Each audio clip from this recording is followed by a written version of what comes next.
Welcome back to Wealth Path. It is a month of holidays, and for investors, we often hear about the Santa Claus Rally. Stocks are supposed to finish the year strong. But is it always the case? Today, we are analyzing 50 years of data from 1974 for the S&P 500, NASDAQ, and the Dow Jones. What makes December special, and how can you take advantage of it? Let's get started. First, the big picture. Based on our analysis of data since 1974, December does have a higher than average chance of bringing positive returns for investors. That is, more than 60% of the time, we see an increase in the three major indexes. So, holiday cheer isn't just for shoppers, but for stockholders too. Now let's take a closer look. On average, S&P 500 grows 1.2% in December, higher than the 0.7% monthly gain. NASDAQ grows 2.2% in December on average over the past 50 years, higher than its 0.8% monthly return. And the Dow Jones grows 1.1% in December on average, also higher than its 0.6% monthly gain. The reasons? Maybe it's a year-end bonus getting invested? Maybe it's the fund managers who are adjusting the portfolios to showcase strong-performing assets at the year-end.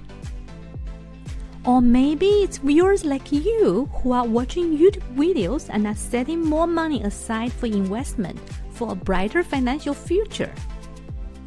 But you do need to know not every December is a sleigh ride to profits. Let's talk about some of those rare negative years. In 2013, after a blockbuster year where the market soared, we saw some profit-taking as investors lock in their gains. Then in 2014 and 2015, things got even tougher. Falling oil prices weighed heavily on the market in 2014, and in 2015, the Federal Reserve raised interest rates for the first time in almost a decade. Investors saw negative Decembers 3 years in a row. It was like ordering fries and finding out they forgot the ketchup every single time. What are the odds?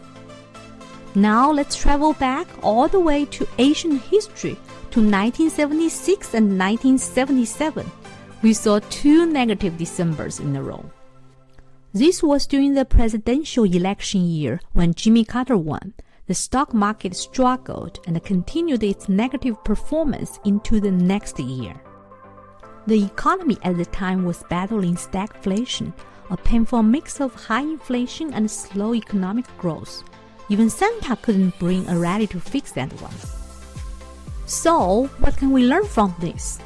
First, December is generally a strong month, but it's not a guarantee. It really depends on the broader economic factors. Staying informed about the overall economy is your best tool as an investor. So what's your outlook for this December? Please cast your crystal ball and leave a comment below. If you enjoyed this, don't forget to like, subscribe, and hit that bell. Your support will keep this channel going. See you next time, and happy holidays and happy investing!